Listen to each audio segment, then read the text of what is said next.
Om Asato Ma Sadgamaya Tamaso Ma Jyotirgamaya Mrityorma Amrutangamaya. Om Shanti Shanti Shanti. Hari Om. O Lord, please lead us from unreality to the reality, from ignorance to the knowledge, and from mortality to the immortality. Om, peace, peace, peace. Dear devotees, we are discussing few basic ideas of Advaita Vedanta, or the non-dualistic philosophy. So we were discussing the last one philosophical point, whether the Prarabdha karma, that is, after our realization, after a seeker, an aspirant, he or she has got the self-realization. After that, even the effect of karma, the effect of action is in effect, or is in there with the spiritual person or with the realized person. That was the question we were discussing. So Adi Shankaracharya tells very clearly, from the Gnani's point of view, from the point of realized soul or realized self, there is no Prarabdha karma at all. Why? Because for him, there is no birth, there is no death. For him, the subject, that is consciousness or the self alone exists and nothing else. And is able to understand, is able to experience, and is able to feel. Since he is able to experience the consciousness or the subject alone, there is no object for him, so there is no Prarabdha karma for him. But from Agnani's point of view, from the embodied soul of point of view, yes, for him, the Prarabdha karma may retain or stay for the Gnani. That's what in the 99th verse we were discussing, and the Acharya is trying to tell that. Uchyate Gnairbhalat Chetadanartadvayagamaha Vedanta Matahanancha Yato Gnanamiti Shruti. Now the author is taking very strong argument. Look, I have given a lot of logical explanations, and I have explained my point with the help of scriptures also. Even in spite of hearing all these things, if someone, a dull-headed fellow, if someone argues, no, even for the Gnani, the realized person, the Prarabdha karma is there, he has to experience the fruits of action. If someone has to say, or someone has said that, then he's doing two mistakes. That is what we are seeing in the 99th verse. If the ignorant person still arbitrarily maintains or argues that, they will not only involve themselves into two arbitrarities, but will also run into the risk of foregoing the Vedantic conclusion. So one should accept those scriptures alone from which proceeds the knowledge. I mean, in the nutshell, the author is trying to tell, look, after hearing so much logical arguments and scriptural references, still if you argue, then you are doing two mistakes, two errors by which you will not you will not go in a good path, neither you nor others. So he's giving a word of caution also from the great sage Adi Shankaracharya. What the two mistakes you will be doing, that is philosophical thing, how much ever we can understand. Otherwise, it's a very subtle point. We have to think a lot. One is impossibility of moksha or self-realization or nirvana. If Prarabdha karma even exists for Gnani, that means the problem of moksha, the problem of liberation will come into place. And the second is absence of tradition or the breaking of tradition will happen. These are the two errors or fallacies will be committed by the dull-headed person who argues that even a Gnani will have Prarabdha karma. So what it is, just we'll try to see in a nutshell. We all know that according to the Advaita Vedanta, the non-dualistic philosophy, the knowledge destroys the ignorance. Just like the light destroys the darkness, so similarly, the knowledge destroys the ignorance. So because of the ignorance about our own self, we were struggling, we were suffering. The moment when I get self-knowledge, knowledge of the self, the ignorance about myself has been destroyed. Ignorance about the truth has been removed or has been destroyed. So when the ignorance about the self has been destroyed, that means what? Even the misconceptions, wrong understandings, doubts, superimpositions, and fear of death, and the notion of I am body, I am mind, I am thoughts, I am emotion, all these things are removed. So when all these things are removed, then what exists? I am that consciousness. I am that pure awareness. I am that pure consciousness. I am the subject, not the object. This, it is not an idea. This will be as an experience. This will be as an experience for the realized person. That means for him, there is no birth and death. There is no fear of samsara, cycle of birth and death. There is no fear of death. And there is no fear of anything in this world.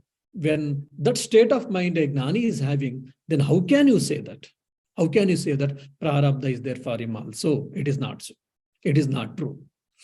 And afterwards, they are saying that now, if you see in any Indian philosophy, Nyaya, that is a logic, school of logic, or atomic theory, that is Vaisheshika, then Sankhya and Yoga, then Vedanta or Purvamimamsa, all of them in their scriptures, traditional classical scriptures, they say that when we start, why we are trying to teach this, we are trying to teach this, the final end of our teaching this scripture, particular scripture is attaining moksha, attaining liberation. This we see in every scripture, maybe in Jainism, Buddhism, or in other schools of Indian philosophy. That means all of their aim or the final goal of trying to teach that scripture says attaining liberation, emancipation, nirvana, or kaivalya, or moksha, or mukti. So if you say this, even for Gnani Prarabdha exists, that means this cycle of, this parampara, the tradition, the holy tradition is going to break, and even the Guru Shishya relationship is also going to break. That means the teachers who have declared that by studying these scriptures and by following these scriptures, by practicing these scriptures, you will attain moksha, will become lie, which is not true and which is not right also. Hence, oh my dear delighted fellow, if someone is arguing, even Gnani has got Prarabdha karma, it is not true. So please don't argue, try to understand. So after having said this, now Acharya, the teacher, is going to the final topic from the 100th verse. Look, the devotees, we have reached 99 verses now already. On many topics we did clear, we did try to understand. Now from the 100th to 144th verse, he is trying to discuss the final topic, last topic. What is that? The means or the practice or the method by which one can attain self-realization or realization of the Atman or Brahman has been started from 100th to 144th verse. Tripan Changan Yatho Vakshya Purvoktasya hi labdhaye Taishta Sarvai Sadakaryam Nididhyasanam Evatu. Now, for the attainment of the aforesaid knowledge, what is that aforesaid knowledge? The self-knowledge. I shall expound the 15 steps by the help of which one should practice profound meditation or Vedantic meditation at all times. I think in the verses from 24 to 25, 28, it was told very clearly that what is the nature of knowledge and the goal is self-realization. All these things were told in the verses. So how to attain that now from the 100th verse, they will be telling.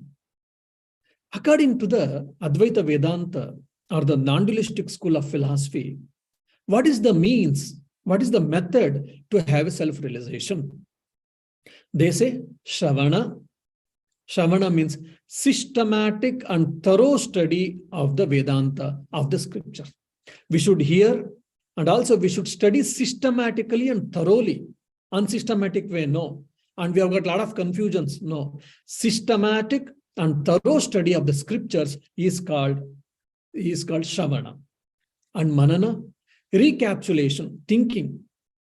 I heard some theories, I heard some ideas, I heard some different opinions from the Vedantic teachers. Let me think and let me try to understand. Like a cow or calf or an ox, it swallows the food, fodder. And afterwards, it brings it out. It will have a two stomach, from one stomach, it will bring it out. And again, it chews. And afterwards, again, it swallows. Now I have got so many ideas, so many theories or philosophies or opinions. Fine. Let me recapitulate it. Let me rethink. Let me think more and more so that I will get clarification. My ideas will get clarity. My thinking will get clarity. I will have a deep understanding. So deep understanding, right thinking, right discussions, and proper understanding of the ideas is what manana we can say. I mean, we have to do again and again so that we should get convinced about that Brahman alone is real, everything else is illusory or delusion or unreal. So it is not an opinion, it is not an idea, it should become matter of fact for us. Till then, we should keep on thinking. We should keep on thinking about it. That is called manana. And nididhyasana is Vedantic meditation. So whatever we have heard, studied, and whatever the ideas has been cleared, intellectually I have understood, no doubt, but it has not become the part and parcel of my life. I am not able to put into practice. That has to become the part and parcel of my life. It has to be part of my experience, and I should live according to it. For that, there is an intellectual block sometimes, and mostly emotional blocks are there. So that intellectual block and emotional blocks has to be cleared. For that, the Vedanta says that you have to do Vedantic contemplation or Vedantic meditation. That is called nididhyasana. So to do this nididhyasana, one may say, why should I do nididhyasana? Because already I have got clarity of my thinking about Vedanta, then why should I do nididhyasana or meditation, Vedantic meditation? If you ask, it is training the mind to shift the I or the self-conscious from the body to the self-conscious from the body to the Atman or Brahman. Shifting oneself from body to the Atman, shifting our conscious from body to Atman, we have to do Vedantic contemplation. And that should become, when you are hearing lectures, when you are reading some things, you feel, yes, at that point of time, you feel that I'm Atman, not the body, not the mind. It will be there for a few seconds, for a few minutes, and again it goes away. That is not that we are saying. When you do more and more Vedantic contemplation, what happens? It becomes spontaneous, and it becomes continuous, and it becomes permanent, complete, permanent. For that, to achieve this, we have to do nididhyasana according to the Vedanta. So what are the 15 steps by which one can attain the self-realization, realization of oneself, knowing oneself, who am I, has been started from 101st verse. Niyamabhya sadruto praptihi na bhavet sachidatmanah tasmad brahma nididhyase jignasu shayase chiram. Means the author is telling the Atman, that is absolute existence and absolute knowledge and absolute bliss, cannot be realized without constant practice. Constant practice is very important here. So one who seeks after the self-knowledge should do long meditation upon Brahman, upon the self, for the attainment of the desired goal. What is the desired goal? Self-emancipation. So here the importance of Vedantic meditation has been described, has been explained in this particular verse. And the terms and conditions apply, T&C apply, we say, no? What is the T&C apply? It is constant always. It is not for some time. It is not for 1 hour. It is not for few minutes. It is not for 1 day. It is not for 2 days. It is not for 1 week. It is not for 7 days or 1 month or 2 months or 3 months or 1 year. No, it should be constant. That's what they are saying, that it should be constant practice. Then only nitya abhyasaha. Every day, every moment, as much as possible, we should keep on doing Vedantic contemplation. In the midst of our work, in the midst of our discharging responsibilities, we should always be aware that I am not body, I am not mind, I am not thoughts, I am not emotions, I am the self, I am the self, I am the self. That pure awareness, that pure consciousness, it should be practiced every moment. Nitya abhyasa. And it should be constant also. It should be constant, and it should be qualitative, and it should be doing all the time. That is what the author is trying to tell. Then only one can have self-realization. Otherwise, it is not possible. So it should be regular and it should be constant. Sometimes constant will be there for a few days and again we'll miss it. No. That's why, jokingly I tell, we are regularly irregular. We are regularly irregular. We do few moments, few minutes, few hours, few days, we leave it. Again we take, again we leave it. So regularly we are irregular. And some people are there irregularly regular. Once in a while they do regularly, but otherwise no. So they're irregularly regular or regularly irregular. So most of us, we fall in either of these category. So we should not fall into these categories. We should have regularity. We should have constant practice. Constant practice. Again and again and again and again. We should keep on doing it. And we should get absorbed in this conscious thought with the self-conscious. That is what has been told by the author in the first 101 thing. Now, he told that 15 steps we are telling. So what are that 15 steps? Probably we are all eager to know that. So in the 102 and 103, 102 and 103, he gives the big list of the 15 steps or 15 limbs one has to practice by which one can attain self-realization. Yamohi niyamastyago mauna deshascha kalata asanam moolabandhascha dehasamyam cha drukstitihi pranasanyamanam chaiva pratyaharascha dharana atmadhyanam samadhischa proktani angani vaikramat. And here beautiful is there. These are very important. That's why I think I will individually I will try to explain it. Yama. In Ashtanga Yoga, which I am doing on Saturdays, there also we have discussed Yama, Niyama, Asana, Pranayama, Pratyahara, Dharana, Dhyana, Samadhi. All these things in detail I have discussed. Here the same words the author is using, but it has got different meaning, basically. So we should not get confused the Yama Niyama of Ashtanga Yoga of Patanjali Yoga Sutra or Patanjali Darshana and the here Yama Niyama of the Vedanta Darshana as told by Adi Shankaracharya. The words are same, but it has got different meaning or different connotations and denotations that we have to understand. Yama here is control of the senses. And Niyama is control of the mind. Idea is same, but how they explain, how they give commentary, that is different actually. Overall meaning is same, but internal definitions are different. Tyagaha, renunciation. Maunam, observing silence. Deshaha, place. We should be knowing that. Kalata, time. Then asanam, postures. Moolabandha, restraining the root, restraining the anus. Dehasamyam, maintaining the body in equilibrium state. Drukstitihi, steadfastness or steadiness of the vision. Then pranasanyamanam, that is control of breath or control of vital forces. Then pratyahara, self-withdrawal. Dharana, concentration. Atmadhyanam, meditation on the self. Samadhi, complete absorption. Angani, the steps or limbs, kramat in order, proktani are described. So these are the 15 steps in next around 42 verses The author is 40 or 41, 42 verses, author is going to explain in detail. Now, we have to keep it in mind.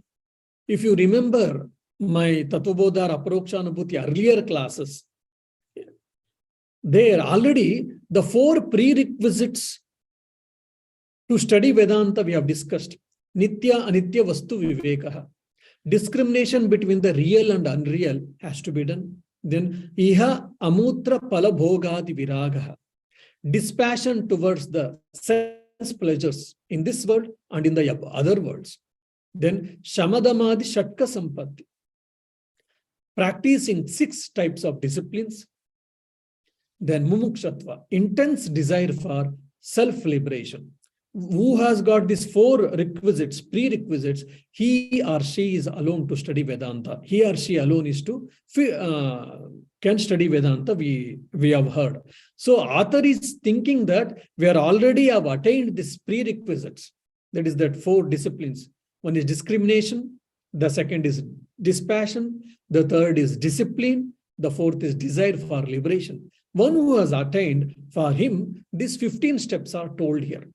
Because when we start explaining this Yama and Niyama, whatever has been discussed in Patanjali and here it is different, then all of them are not required. If one get question, yes, they are required, no doubt. There already has been more or less covered in the Shamadamadi Shatka Sampatti, 6 disciplines. That's the reason the author is trying to explain them in a different way that we have to understand.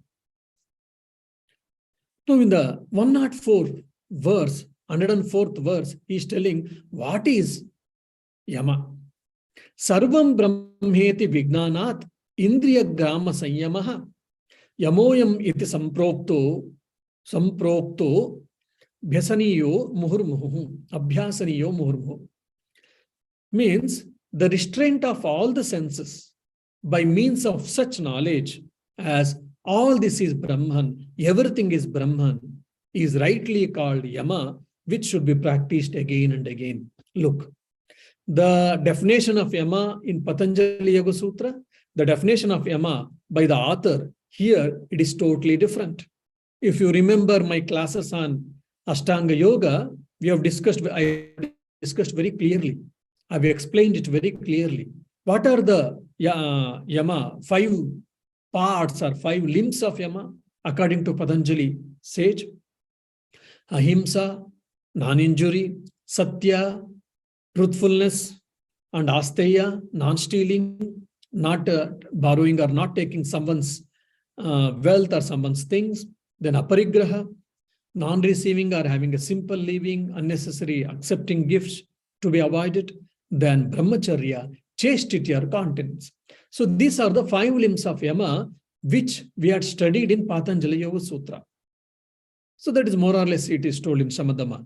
So here, what is Yama? The author is trying to tell, according to him, what is Yama?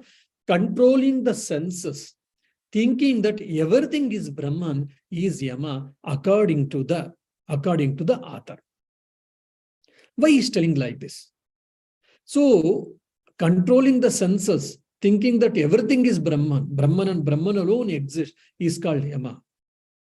So we have to think little, probably, slowly, deeply. If you sit with a calm mind and if you think, why the author is trying to tell here, we'll understand. See, when I hear, for an example, I'm sitting for a meditation. So I thought that I should have a control over my body, my mind, and my senses, and I should concentrate myself on the desired object, and I'm trying to concentrate my mind completely on the desired object. I started meditation. After some time, the family member started cooking.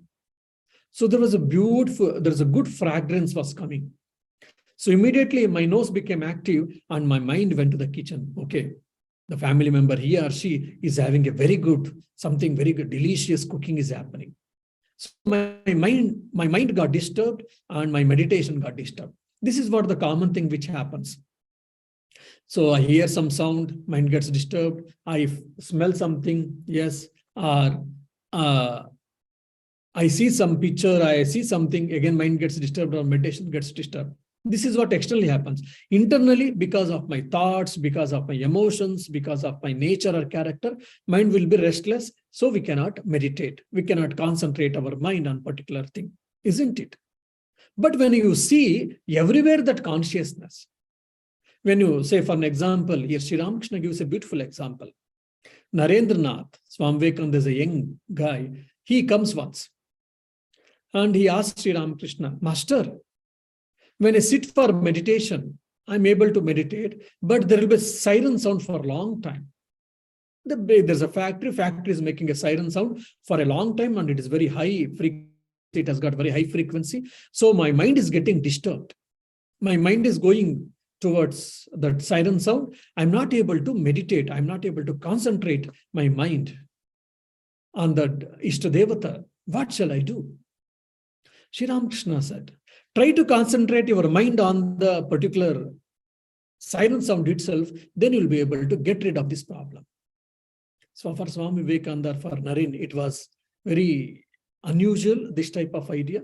But since his teacher, guru or master has told, he tried to do that. So whenever there was a siren sound, his mind completely concentrated on that siren sound, and his mind was completely concentrated. He was capable of concentrating his mind on the siren sound. Slowly, mind got concentrated, and when the siren sound got stopped, that same concentrated mind turned towards God. So slowly, gradual process it happened. So like this, when you are able to see that consciousness, when you are able to superimpose the consciousness on the every object, on everything, on every idea, this is Brahman, this is Brahman, this is Brahman, then my senses, my mind doesn't see the objects. So when I'm able to see the completely everywhere, the subject, that is consciousness alone, so it is easy to control my mind. Probably I'll give one more example.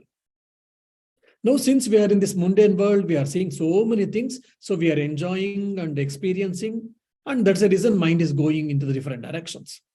Now, say for an example, we will have a voyage, sea voyage for 3 months or 6 months. And you see right side, only water, west direction, water, north direction, water, south direction, water, above, sky, below, water. So there is only water, and nothing else. By seeing it again and again and again and again, your mind got bored, and you will not have very external thoughts going out, because there is only water alone. Only the mental noise or the noise of your mind only alone will be there based on the memory. Otherwise, your mind cannot go out, your senses cannot go out, since it is only water and water and water. So similarly, when your mind is covered, or you are perceiving, you are superimposing your mind and senses with subject, with consciousness everywhere, so automatically your control of the mind will become easy.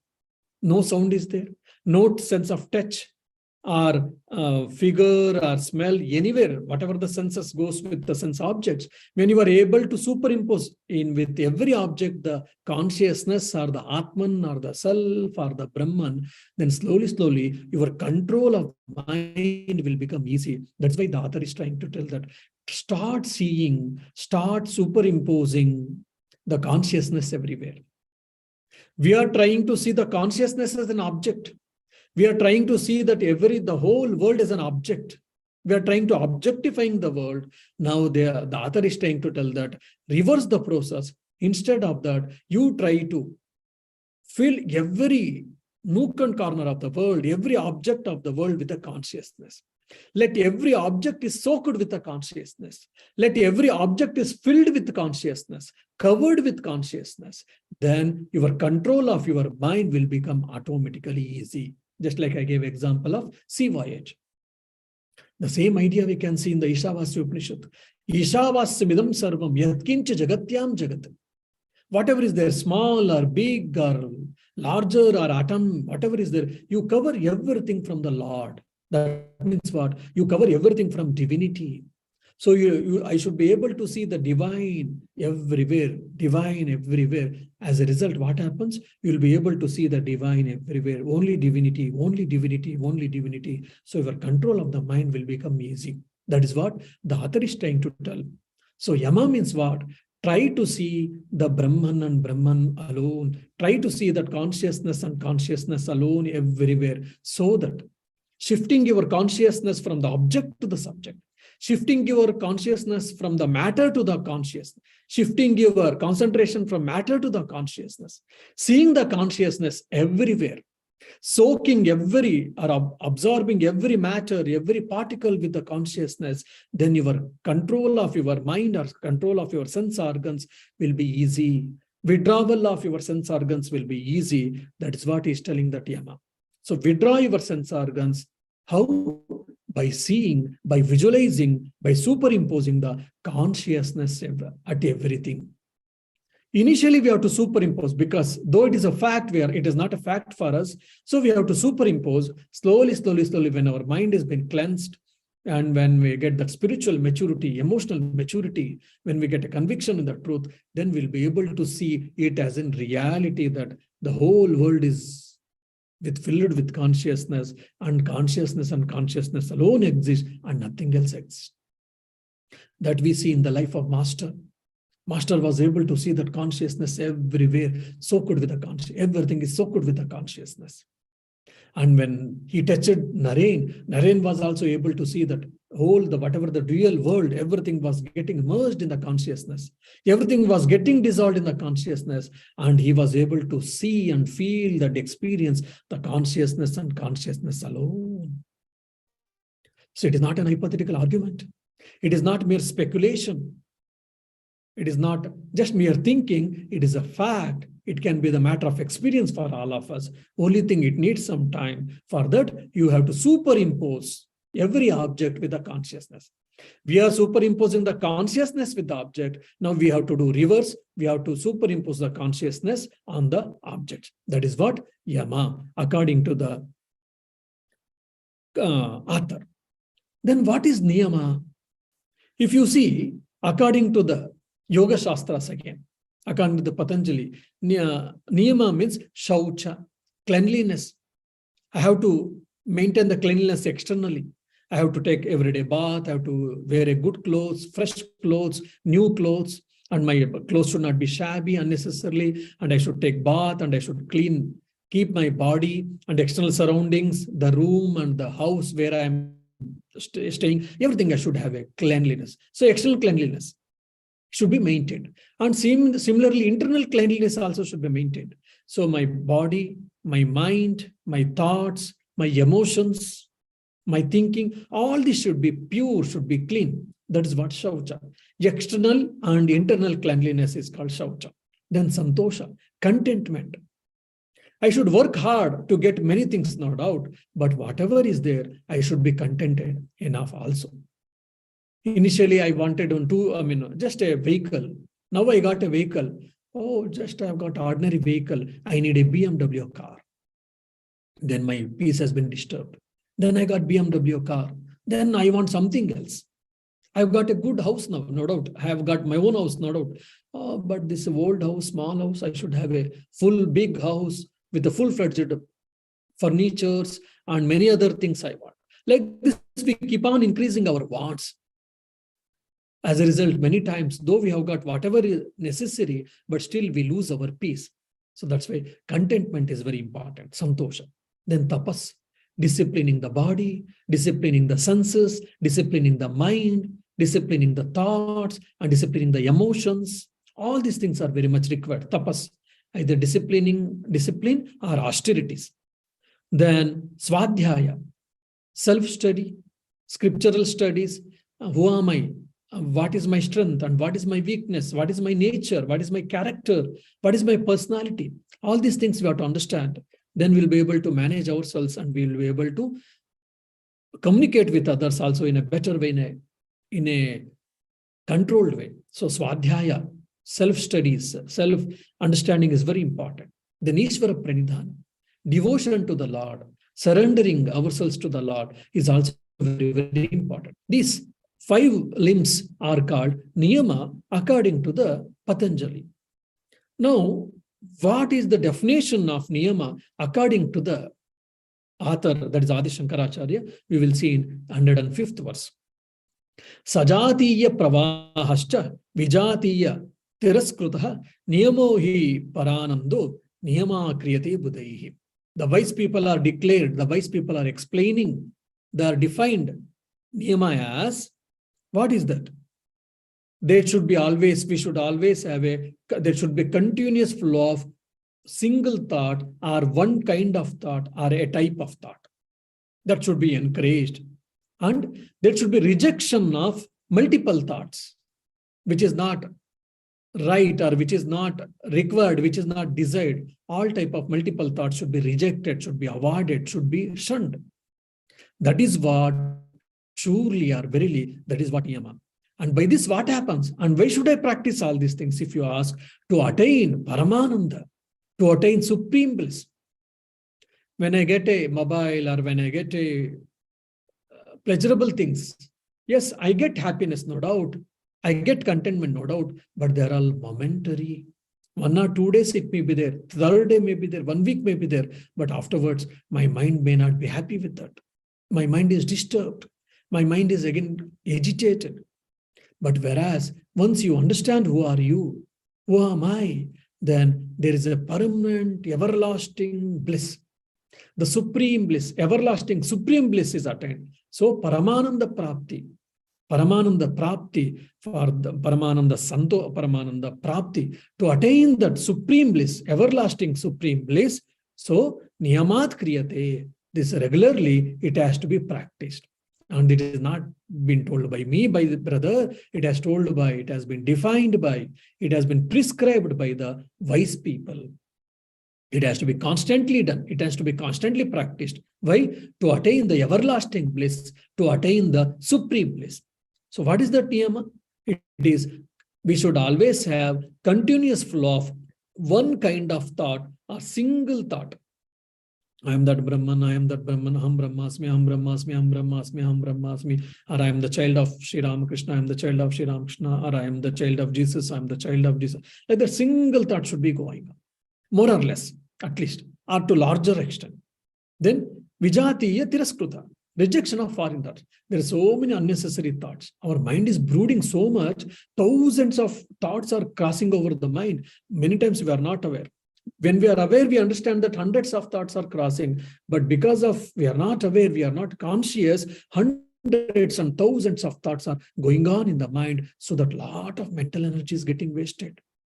Lot of pranic energy is getting wasted. Our mind is getting restless. Concentration is being disturbed, so that what happens? We are not able to achieve the higher things. Our mind is not concentrated. Our senses are not concentrated. Loss of energy. And so that we are not able to do things in a better way. Whatever I think I'm not able to do, whatever I'm supposed to do, I'm not able to do, whatever I'm not supposed to do, I am not unable to leave them. All these so many problems are happening because of our mind is restless. Unnecessary, hundreds of thoughts are going on in our mind, and we are brooding because we are not aware. So this has to be tiraskruti. It has to be rejected. It has to be shunned. It has to be controlled completely. And we should have a single thought. That is seen very clearly in all great people's life. Either they live at the level of self, or they live at the level of intellect or the thoughts level. I think probably I told this story. Once Albert Einstein was going to a big function. He finished his breakfast and he wore a neat, clean dress which was washed and which was ironed by the wife. He wore and he was about to leave his room.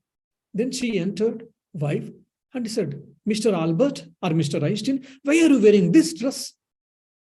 Then he looked from top to bottom and said, my dear, what happened? There is no shabby, the dress is clean, it has been ironed, it is a tip-top, there is no, it has not been torn, it is not shabby. Why are you saying that? Or why are you expressing the astonishment by this dress, when I wore this dress? Oh no, you are going to such a big function. The chancellor of the country is coming. Lot of big shots, lot of respected people are coming, bureaucrats are coming, so many people are coming to see you, They are coming to see you, and it has been attended by all the big intellectuals, bureaucrats, and top politicians. Albert Einstein nodded his head and he said, yes, you are right. Then why don't you wear a new dress and go? Or there is a still better dress. Why don't you wear and go? Then hearing all these discussions, Albert Einstein, he laughed and he smiled, and just he probably embraced her. He gave a good hug with his wife and said, my dear lady, I'm not going to fancy dress competition. Look, if I'm going to fancy dress competition, I should wear a good dress so that, the dress makes the very important role. I am going to give a lecture. No doubt, top politicians of the country, they are coming. Top bureaucrats of the country, they are coming. Top intellectuals are coming. There are hundreds of people, others, common peoples are coming, no doubt. But they are coming to listen to my lecture, not to see my dress. Hence, it doesn't matter whether I'm wearing the brand new dress or whether this dress. It is neat, clean, it is not shabby, and it is well ironed. So this is enough. Saying that, Albert Einstein left the house he continued, or he started going towards the function, towards that venue. You see, he was living at the level of ideas, level of the thoughts. If we ever called any one of us, we would have thought, which dress I should wear? Nicely clean, nicely ironed, and keep it ready. And I see that not a speck of dust should fall on that. And one of the best dress, whichever is there in me, I will choose. If not, probably I may borrow a dress from the relative or a friend. If not, if it's there, I may purchase a brand new dress, and so that I will have a tip top and people will feel happy about my dress. I will take care of that. Generally, we do that. I'm not saying that it is wrong, but generally we do it. But you see, Albert Einstein is saying that, look, they're not coming to see my dress. They're coming to listen to my talk. So it doesn't matter. Until otherwise it is a sensible and it is a clean and it is a civilized, that doesn't matter. And he wore the dress and he went away without caring for her wife's ideas or her wife's talk, because he used to live at the level of intellect or thoughts. He used to be he was always thinking on particular subject, particular concept, particular ideas. So like that, we have to rise our level of conscious. We have to rise our level of ideas, level of center of mind, from the senses to the mind, from to the mind to the intellect, from the intellect to the God or the self. That's what the author is telling. That is what Niyama. Niyama is not the control of senses or the mind. Rather, Niyama means encouraging or practicing a similar thought, a single thought, and rejecting the different thoughts, multiple thoughts, is what Niyama, according to the Adi Shankaracharya, according to the Vedanta. Now, after Yama and Niyama, then again, he tells the third one in the next verse. In the forthcoming week, we will try to discuss in the nutshell all these things. I'm not going to very detail in all these things, because in Ashtanga Yoga, already we have discussed in detail. And here it is only different explanation. Whatever the different explanation is there, only I'm explaining, and I'm not going very deep in these verses. If anyone of you want still detailed explanation, let me know. Then I shall think about it, and I will try to explain in detail or in depth. Om Shanti Shanti Shanti. Harihi Om Tat Sat. Shri Rama Krishna Arpanamastu.